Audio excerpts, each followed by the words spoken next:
This is part 2 of a 2-part video where I talk about weight loss, so feel free to watch this before or after the first one. Enjoy! What we've mostly heard about sugar is that it's bad for your teeth. For a lot of people, that's sort of what we know about eating too much sugar. And perhaps you've heard about diabetes. Eating too much sugar can cause insulin resistance and can give you diabetes. What if I told you that eating too much sugar may actually make you fat? And when I say fat, I don't mean that in a derogatory way. I literally mean fat. Eating too much sugar increases the storage of fat in your body. So excessive glucose that the insulin can't pick up faster. I'll explain this better a bit later when I talk about Ozempic and all that. But the excessive glucose basically gets, stored in your muscle, in your liver and all of that. And then if there's still a lot of glucose in your blood, it will get stored as fat. And you're literally storing fat. You're literally gaining fat from eating too much sugar.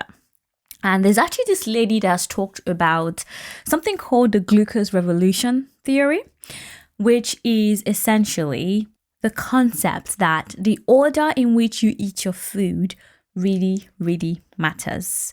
So when you have a plate of, let's say a balanced diet in front of you, what you want to do is start with the fiber. So you want to start with eating the veggies, the nuts, the seeds, things like that. And then you move on to the protein, so your meat, your fishes, all of that. And then you move on to the carbs. You want to always eat your carbs last. This may not always be possible, but the gist of it is that you should never really eat carbs without matching it or pairing it with some fiber. And some people supplement fiber. I've done that before. If you feel like you're not eating enough fruit and veggies, you want to have fiber supplements. But essentially, what you shouldn't do is on an empty stomach, just eat a highly sugary food. Because what that does is spikes your glucose level. Like I mentioned earlier, you're overworking your insulin. Basically, you're overworking your pancreas. And then it leads to fat storage down the line. But also, what you're likely to get is then a sugar crash and a lack of energy 2 hours down the line. So sugar is a big one that we don't really think about when you're thinking of weight loss. It's such a big factor, such a huge component to losing weight. When I started to curb my sugar cravings and reduce how much sugar I had, and also take into account this glucose revolution theory, when I have a bowl of food, whatever, in front of me, I start with the fiber, start with the veggies, then the protein, and then the carbs. So let me explain. If you've got a big bowl of rice, and in the rice you've got beef and hopefully some veggies, let's say some carrots, some spinach.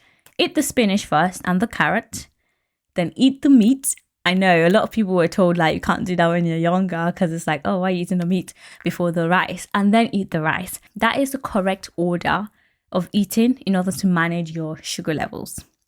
And it's got some scientific backing. It's not just this lady blabbing and yabbing nonsense. She does have a book about it if you want to check it out. But there's actually some actual science behind it. Number 2 is that sugar is actually very addictive. Just like alcohol can be addictive, sugar is also addictive because it triggers this reward center in your brain. You literally get dopamine released into your blood when you eat sugar. And that makes you crave more sugar and eat more sugar and then crave more sugar and then eat more sugar.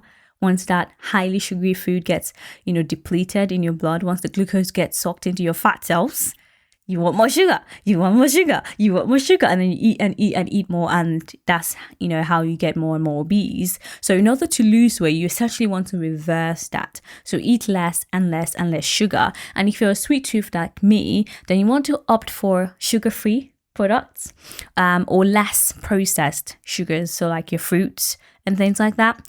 Almonds are sweet, but they're also healthy because they're a good source of vitamins and fiber. So I always snack on almonds for breakfast with my coffee because my coffee is highly calorific. That's actually something I want to also talk about.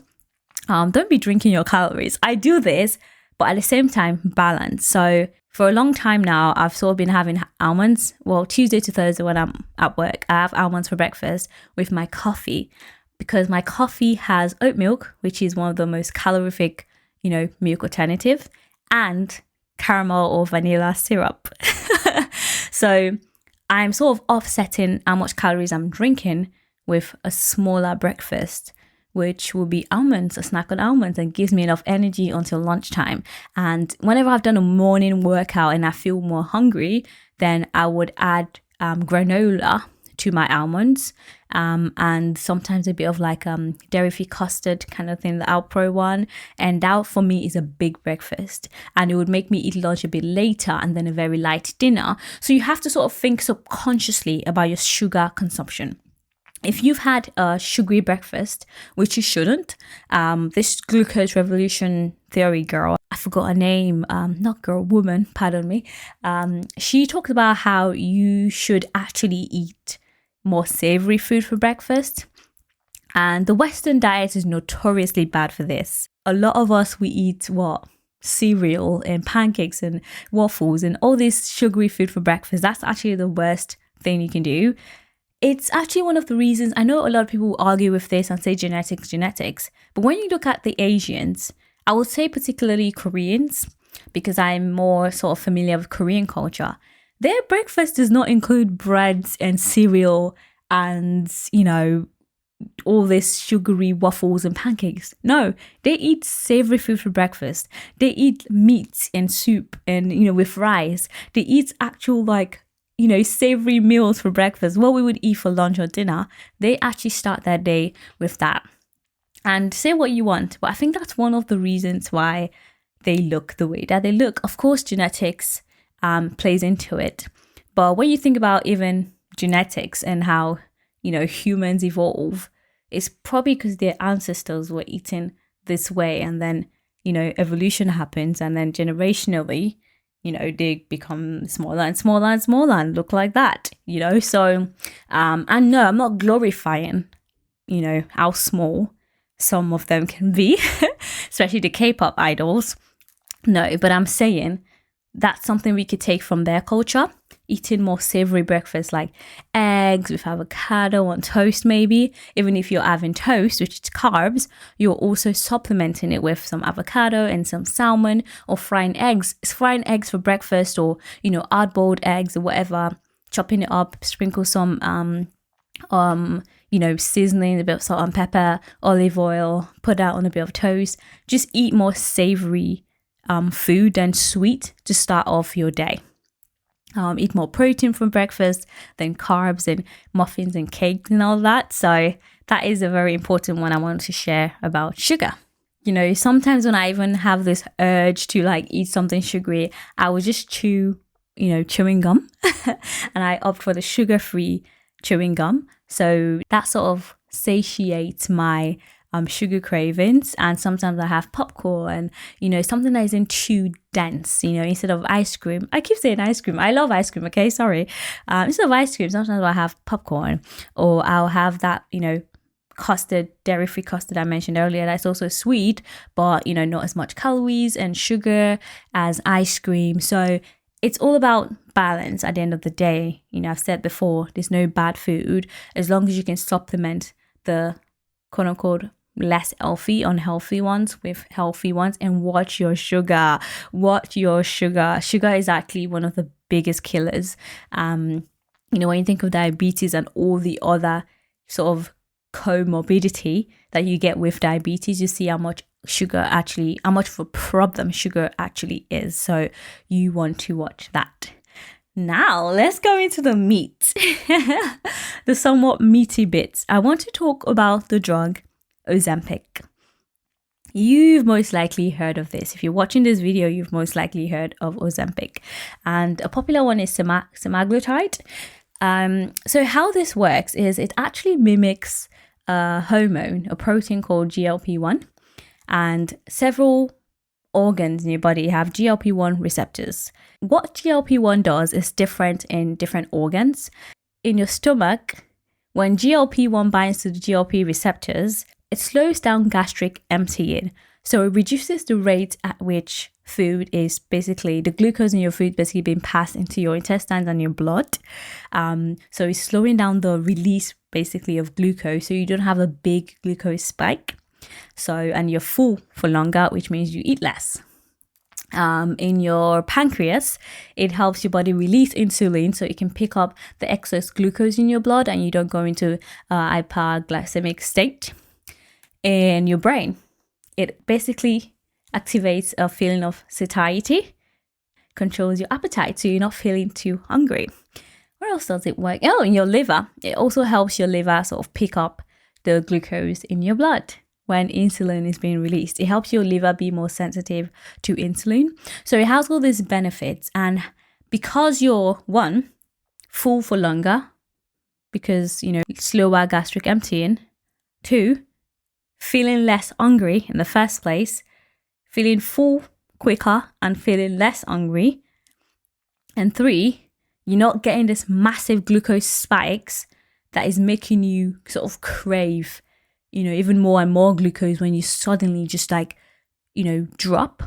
You're not overworking your pancreas into releasing excess amounts of insulin into your blood to, soak up all the extra glucose in your blood. And then your organs the organs that use the glucose and take up the glucose become basically insensitive to insulin because there's so many of it and it needs more and more insulin to activate it. Because all of these things are not happening, you lose weight. You lose weight because you're eating less, you're craving less unhealthy food, and your blood sugar is regulated. You're not getting all these mood swings that's making you eat emotionally.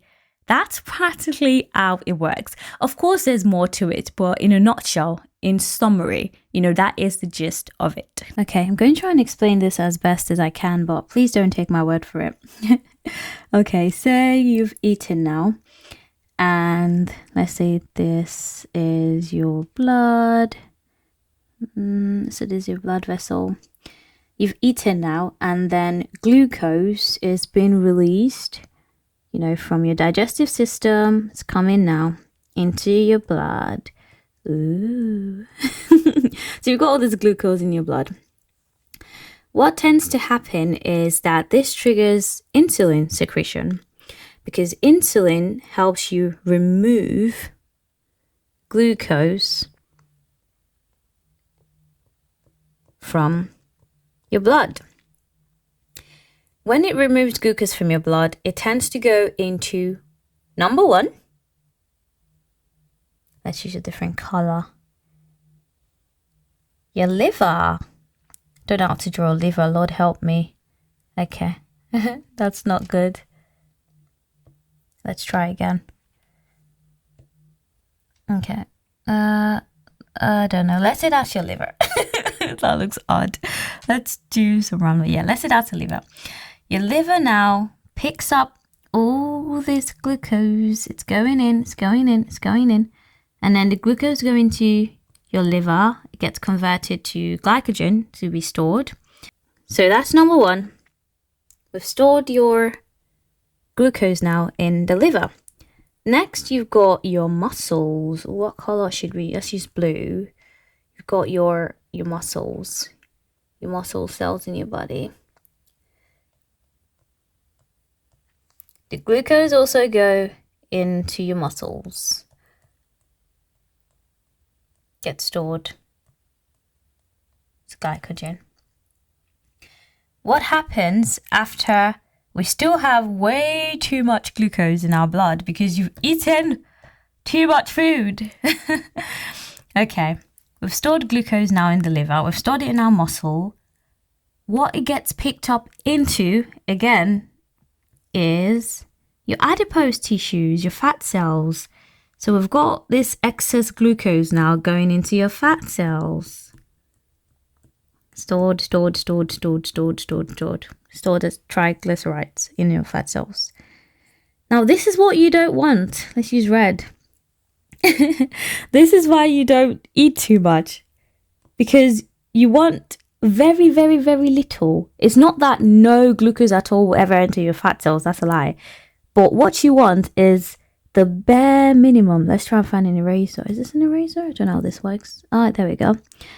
Yeah, so we want there to be this little glucose left for the fat cells to pick up.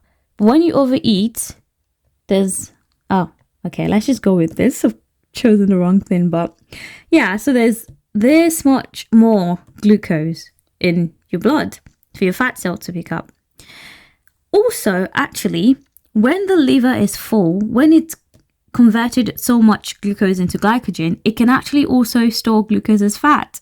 So let's say your fat cells are picking up glucose, but it still needs more help to pick up your high glucose in your blood. It can also go in to be stored as fat in your liver, which, causes diseases. So again, that's not what we want.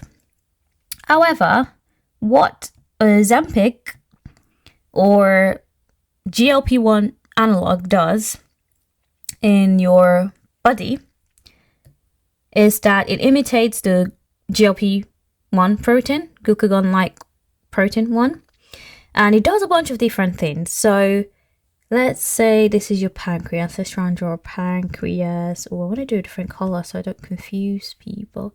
Let's go with purple. Okay, where should I draw pancreas? So let's say this is your pancreas here. Do I draw a pancreas? Honestly, I don't know what pancreas is, but let's just say this is your pancreas. Let's say this is your pancreas. GLP-1 protein binds to loads of different receptors. I'll start with your pancreas. So GLP-1 comes now.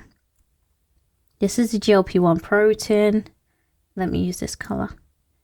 It comes here and binds to a receptor, GLP-1 receptor,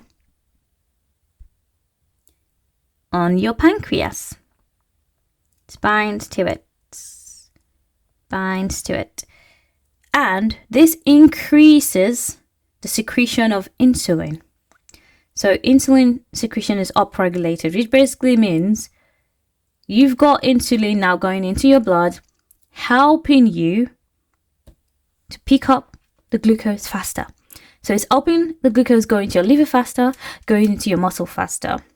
So all these are picking up the glucose much faster, allowing less glucose. This is how I interpret it, by the way. Don't take what I say as Bible. Allowing less glucose to go into your fat cells, because it makes these cells, so besides secreting more insulin, besides GLP-1 allowing your pancreas to secrete more insulin, all these cells, your liver and your muscle cells, also have an increased sensitivity. They're more sensitive to insulin, which means they detect insulin faster. And then they're able to pick up the glucose faster. That's how I interpret it. Another thing that GLP-1 does is, let's draw your brain. Binds to your brain. Let's say this is your brain. Oh, I don't know how to draw, you guys. Pardon me, please. Your brain has all these random things inside. Anyway, so this is your brain. GLP-1 also binds to receptors here. GLP-1 receptors. Like this. So the effect of that on your brain is satiety. Makes you feel full. Here it's more insulin.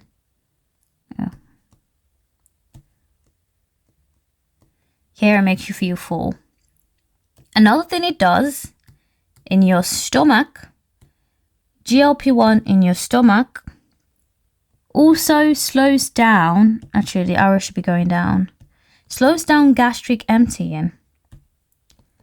So the food basically stay in your tummy for longer. And even in your intestines, it makes it distend a little bit. So it makes you feel fuller. So let's say this is your intestine. I just use this color. Let's use the same color. Let's use your intestines in your stomach. It makes you feel fuller for longer. So the combined effect of leaving less glucose in your blood to get converted to fat, increasing satiety in your brain, reducing your appetite, and also slowing down gastric emptying, making you feel full for longer.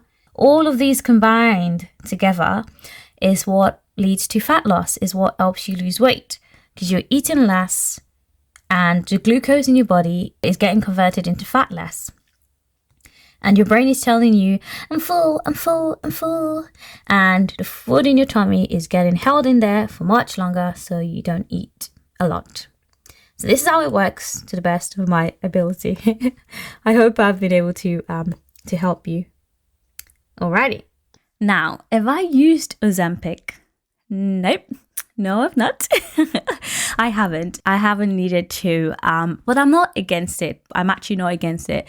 If you think that is what you need, if you tried everything and you can afford it, then yeah, go for it. I would actually, so far from what I know, because it's sort of analogous to, the normal protein, the normal hormone in your body, I don't see it as particularly unhealthy. I don't think it would have massive side effects than, the ones we already sort of know, nausea, dizziness, some headache, things like that.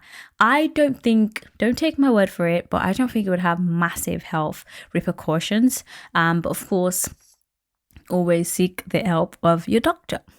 Now, I did say at the start of this episode that I will recommend some supplements that have helped me and I think will help you as well. Now, the reason why I actually researched the supplements I will tell you in a bit is because I have IBS and I suffer from crazy intense bloating. I've tried so many things. I've tried so many, tablets prescribed, over the counter. I've tried loads of supplements and it just doesn't seem to be a lot working for me. And in my random scroll on the internet, I've found this brand that sells weight loss, supplements actually. But one of the things they sell is like something to do with your bloating, something to help your bloat, reduce circumference in your weight by helping you lose water weight and things like that and reduce your bloating. So I was like, oh, okay, I'm into that. So I bought it. And they were doing a package deal, so I bought 2 of them. One of them was also help you slim your thighs as well, like, weight in your thighs or whatever. And the other one was for like more of your waist and water around, your middle bit. So I bought that. And then I was feeling a bit dizzy, a bit ill, not very comfortable, a bit like nauseous. And it was around the time I needed to get a checkup anyway. So I did a blood test in the GP and they called me and said, your blood sugar is really low. Like, have you changed your diet? Are you taking any weight loss drugs? And I thought, weight loss? Why would I need weight loss drug? Because in my head, I'm not big. Like I said, I've never been big. I never even saw myself as like overweight. I've never seen myself as someone that needed like a, weight management intervention or whatever. But bear in mind, I was still around 59, 58 at this point.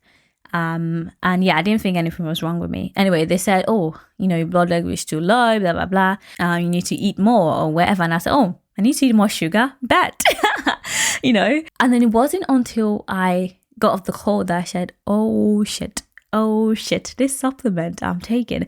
So I went to the website and basically went through the ingredients and tada, it's a weight loss company. So of course they've put some random things in there, for weight loss. And what kind of drew my attention was sort of the emphasis on curbing sugar cravings.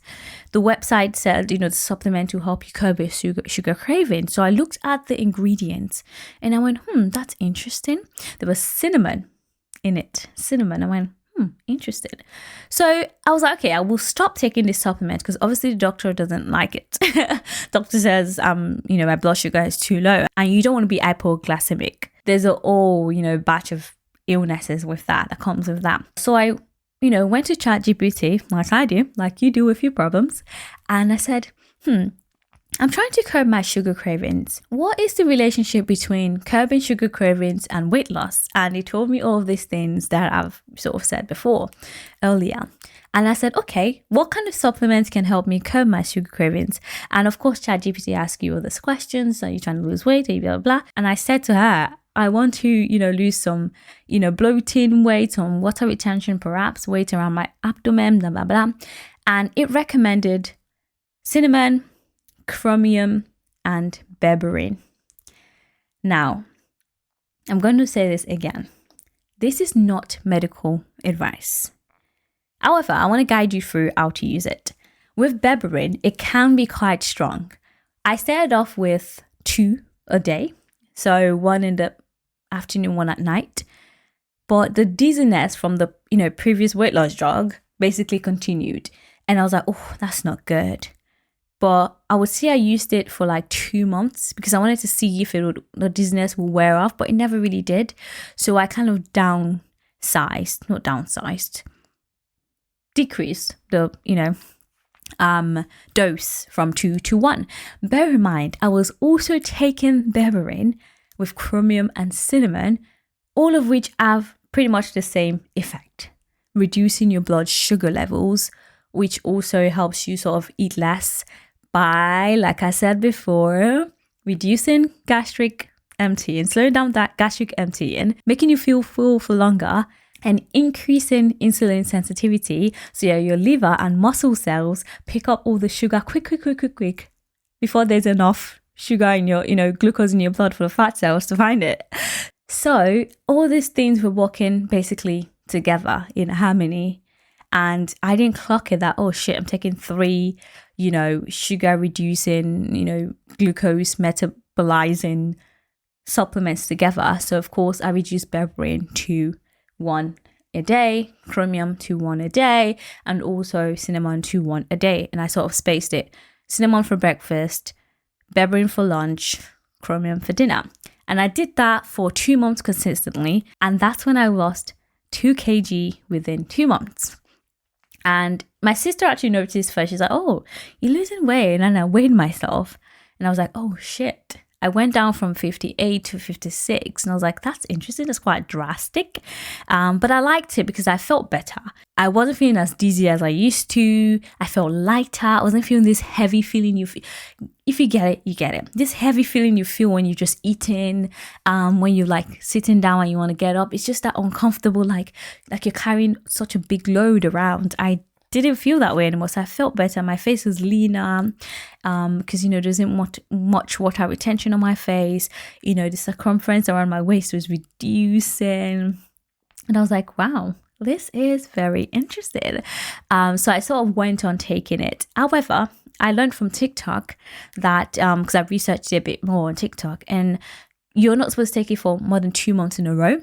Berberine. So when you take berberine for up to 2 months, you want to take at least a week or 2 break, time off from berberine, and then you can continue taking it. People have actually called berberine nature's Ozempic. Don't know how true that is, but it did help me lose weight. And chromium I took until it ran out. I think there was a 60 or 90 day supply, so 3 months, and then I stopped taking chromium because of course I thought too many supplements that do the same thing. And then I just took berberine and cinnamon consistently. So for the past 6 months, basically, I've been taking berberine with 2 weeks break between each sort of 90 packet. So I'm almost done now with my berberine, and once I finish it, I don't intend on taking it anymore. I feel like I've reached a weight now that I'm comfortable with and happy with, and I'm just trying to gain muscle now. I'm going to the gym now to sort of gain more muscle and more bone mass and just look a little more like fit and less lanky.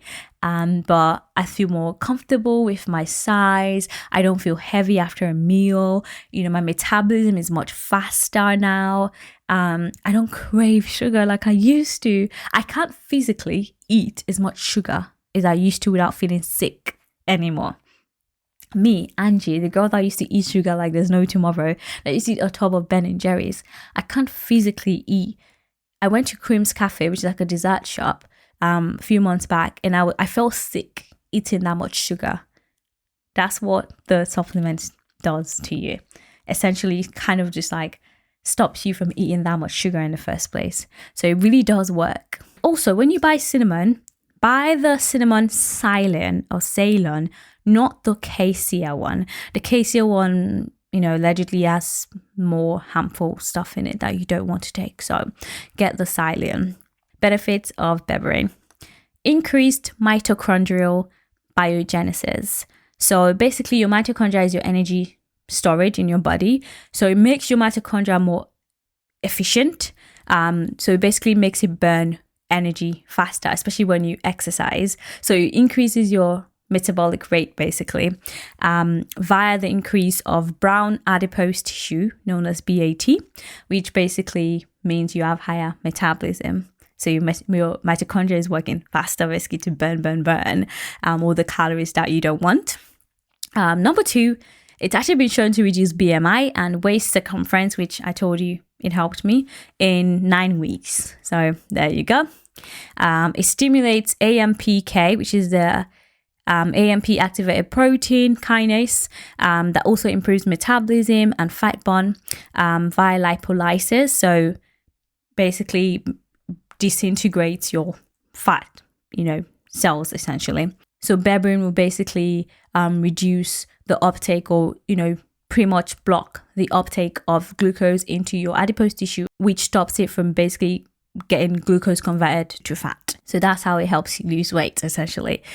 So overall, studies have found that it has helped people lose weight on average 5 pounds, but it could be more. But on average, you are guaranteed essentially to lose 5 pounds. It's also been shown to reduce gut permeability. Probably one of the things that helped my gut problems as someone with IBS. So leaky gut problems, things like that. And so reduces inflammation in your gut. And then cinnamon, on the other hand, reduces blood sugar levels by improving insulin sensitivity, like I mentioned earlier with Ozempic. So it makes your muscle cells and liver cells quickly pick up the glucose from your blood after they detect insulin. So it helps them detect insulin much faster, allowing them to do their job, basically. And then again, less glucose for the fat cells to pick up. And also helps you control appetite by slowing down gastric emptying in your stomach and allowing you to eat less, so less calorie intake. Lastly, it has anti-inflammatory and also antioxidant properties. So all in all, I will recommend cinnamon and berberine. But like I said, you can't just do one of these things and expect magic. I so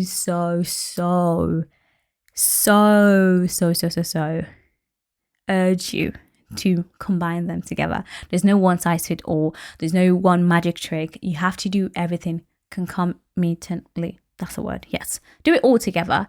And yeah, I'm pretty sure with all of this, with all the psychological and, sort of neuroscience tips that I've said earlier, and also being more considerate about your sugar, and also adding in this supplement, and also the lower hanging fruits I mentioned earlier, I really do believe that incorporating all of this into your lifestyle will help you lose weight. Now, if you enjoyed this video or you're going to give them a try or have any questions, then let me know down in the comment section.